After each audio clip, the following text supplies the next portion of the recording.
కుమ్రం భీం ఆసిఫాబాద్ జిల్లా ప్రభుత్వ ఆస్పత్రిలో సౌకర్యాలు, వెంటిలేటర్లు అందుబాటులో లేకపోవడంతో ఎమర్జెన్సీలో వచ్చే పేషెంట్లకు ఇబ్బందులు తప్పడం లేదని బీజేపీ నాయకులు అరిగెల నాగేశ్వరరావు ఆగ్రహం వ్యక్తం చేశారు.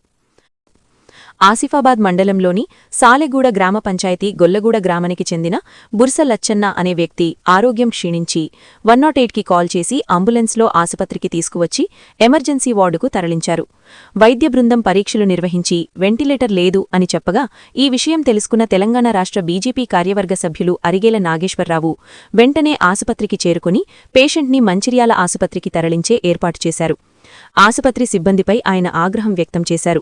పేరుకు జిల్లా ప్రధాన ఆసుపత్రి అయినా సౌకర్యాలు లేక రోగుల ప్రాణాలతో ఆడుకుంటున్నారన్నారు. రోగులను ప్రైవేటు ఆసుపత్రికి వెళ్లలీక్షలలో బిల్లులు కట్టలేక నానా అవస్థలు పడుతున్నారు.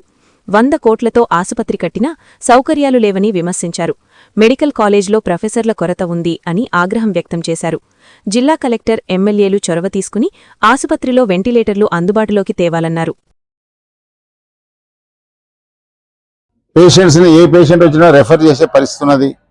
వెంటిలేటర్స్ లేవని చెప్పి ఒక పేషెంట్ ఏదైతే ఎమర్జెన్సీగా వచ్చినాడో దాదాపు 4-5 లక్షలు ఖర్చు పెట్టుకొని బయట వచ్చి వెంటిలేటర్ ఉంది కదా జిల్లా హెడ్ క్వార్టర్లో అన్ని ఫెసిలిటీస్ అని చెప్పి వస్తే ఇక్కడ లేదని చెప్పి డాక్టర్లు చెప్పడం.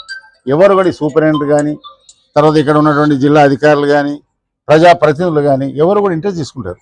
కోట్ల 100 కోట్ల బిల్డింగ్లు కట్టేసి డాక్టర్లు పెట్టేసి అవుట్సోర్సింగ్లో అనేక మందిని ఏఎన్ఎంలు జిఎన్ఎంలు అవుట్సోర్స్ పెట్టేసి ఏం యూజ్ ఉన్నది? What is the use for that?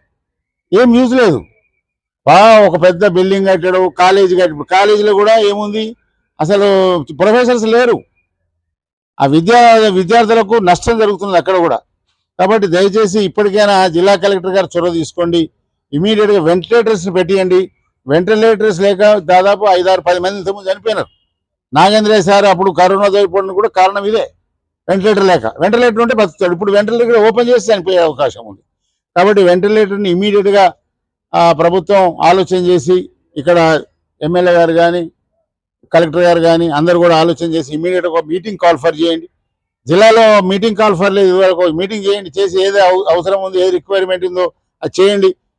ఇది లేదని చెప్పి నేను కూడా దాదాపు జనరల్ బాడీ మీటింగ్లో 10 సార్లు అడిగిన. ఏముందో 2 టెక్నీషియన్స్ తీసుకొచ్చుకుంటే అయిపోతుంది. There is a ventilators, there is a beds are all available, room available, only technicians are not available. అరే ట్రైబల్స్ లో ఒక 2 టెక్నీషియన్స్ తయారు చేస్తే అయిపోతుంది. ఇప్పుడు ఆప్థామాలజీ ఉన్నాడు, గైనకాలజీ ఉన్నాడు, టెంపరీ అందరూ ఉన్నారు. అలాంటి ఇప్పుడు అనస్థీసియా కూడా ఉన్నాడు. ఇంతకుముందు అనస్థీసియా లేడని చెప్పారు, అనస్థీసియా ఉన్నాడు, ఒక ఎండి ఉన్నారు. అలాంటప్పుడు దీనికి చేయకుండా అధ్వానంగా పేషెంట్స్ని చాలా ఘోరమైన పరిస్థితి తీసుకొస్తున్నాడు. అన్యాయం జరుగుతున్నది అందరికీ. తప్పకుండా ఈ వెంటిలేటర్స్ని ఇమీడియట్గా ఫిక్స్ చేయడానికి మీరు అందరు ప్రయత్నం చేయాలని చెప్పి కోరుతున్నా. ఒకవేళ చేయకపోతే ఒక వారం 10 రోజులలో తప్పకుండా మా తరఫు నుంచి ప్రజల తరఫు నుంచి నేను ఇక్కడ ధర్నా చేయడం జరుగుతుందని చెప్పి హెచ్చరిస్తాను.